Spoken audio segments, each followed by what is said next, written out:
So the game at the G-Tech finishes 1-1 between Brentford and West Ham United. I think it was a well-earned point. I think we created a lot of opportunities, but we didn't make the best of them.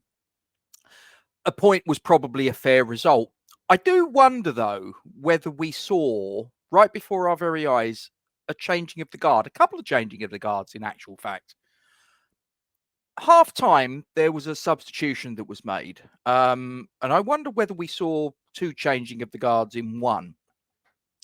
So, minute 46, the substitution was made. Emerson was brought off, the Brazilian-born Italian left-back, comes off and is replaced by, effectively, Konstantinos Mavropanos on the team sheet. However, it was actually Aaron Wan-Bissaka that shifted across from right-back to left-back, which then makes me wonder, are we now effectively seeing that Emerson's backup as a left-back isn't Aaron Cresswell, who was on the bench, by the way? It wasn't like he was somewhere else, he was injured or anything like that. He was on the bench. He could have been used as Emerson's replacement.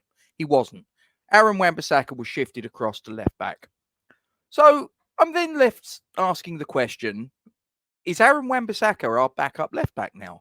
Because he played in the game against Bournemouth at left-back, the Carabao Cup game. He played at left-back there. And I do wonder whether Cresswell, well, what's he here for?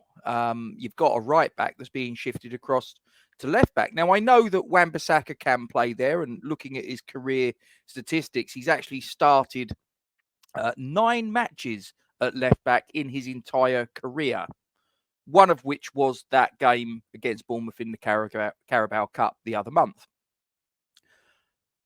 But he's obviously, like I say, he's played there at left-back a limited number of times. You've got an experienced left-back on the bench. You're moving him over there. So is the head coach effectively saying that my backup left-back is actually the first choice right-back?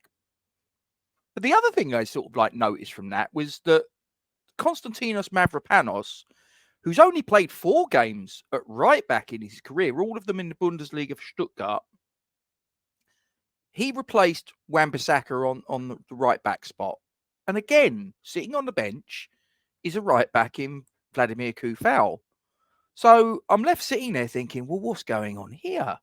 So we're effectively, with that one substitution, we're effectively saying that the 2 guys on the bench that probably most people would have said, if you'd have asked most people, who's our backup left back? Most people would have said Cresswell. If you'd have said, who's our backup right back? Most people would have said Vladimir Coufal. But that one substitution yesterday at half-time probably told us, actually, that's not right. Actually, our backup left back is our first choice right back, Aaron Wan-Bissaka.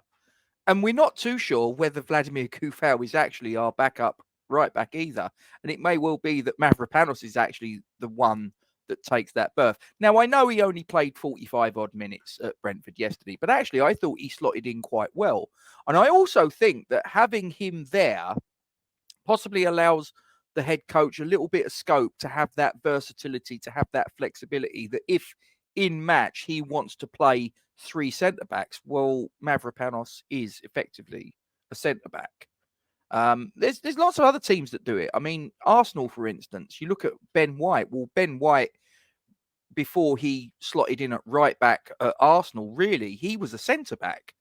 There's lots of other examples. I think, if I remember rightly, Dan Burns played at fullback for Newcastle on numerous occasions.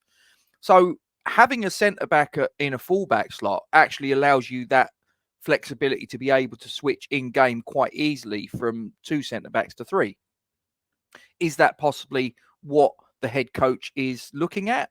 But it does cast a little bit of a question mark over the careers. And I know they've only got a contract for the rest of this season, but be that as it may, the 2 players must be sitting on the bench, Cresswell and Coufal, and thinking, well, what are we doing here? Because that surely would have been, if Emerson needs to come off, Cresswell should have been the first one straight on the pitch, shouldn't he? Or if you're going to do it with Wan-Bissaka, surely it should have been Coufal. Clearly not, as far as J-Lo's concerned. So I wonder whether we've seen a changing of the guard there, a changing of the pecking order. Have those two effectively been cast to one side, and they're now effectively third choice left back and third choice right back in the pecking order? Another thing that I wonder whether we've seen maybe a little bit of something changing is the situation with Lucas Paqueta. So Paqueta, obviously, he's not had a good season. He really hasn't. His situation off the pitch, all of the sort of like the shenanigans going on around this betting, did he, didn't he, is he going to be facing a lifetime ban, all the rest of it, it must be weighing heavy on him because he's not looked anything close to being the player that he was last season, the season before. Aligned with that, we've also seen a player in Carlos Soler that's coming in the very limited cameos that he's had, has actually looked pretty decent, I would suggest. Is it now coming to a point in time where the head coach might actually make a really big call, a really big and decisive call, and take the Brazilian out of the firing line for his own good, possibly, and possibly also for the team? Because there have been occasions this season where I think that effectively we're playing a player short because he's just away with the fairies. So is it going to be that Carlos Soler is going to come in and take his place? So there's three things that I'm sort of looking at off of the back of the game yesterday that I'm wondering how this is going to play out in the longer term. Are we going to see these things sort of like happening a little bit more regularly in the future, that Cresswell is not going to be utilised when Emerson's not available, that Coufal's not going to be utilised when Wan-Bissaka isn't available or is shifted across to the left-back spot? And as I say, also with Soler, is he effectively going to be replacing Paqueta? Because possibly, maybe conspiracy theories, maybe there are things that are known about this case that's against him, that actually what he's facing might actually be something that's actually pretty damn serious, and might be that he's out of the picture for a significant portion of time.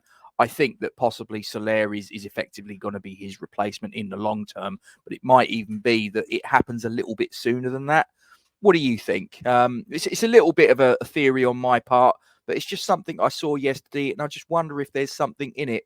But there you go. That's just my mad musings, but I'll let you guys, you can obviously get into the comment section below, and I'd like to thank Gio for giving me this opportunity, and also thanks Gonzo as well. So see you guys, and don't forget to drop a like on this stream.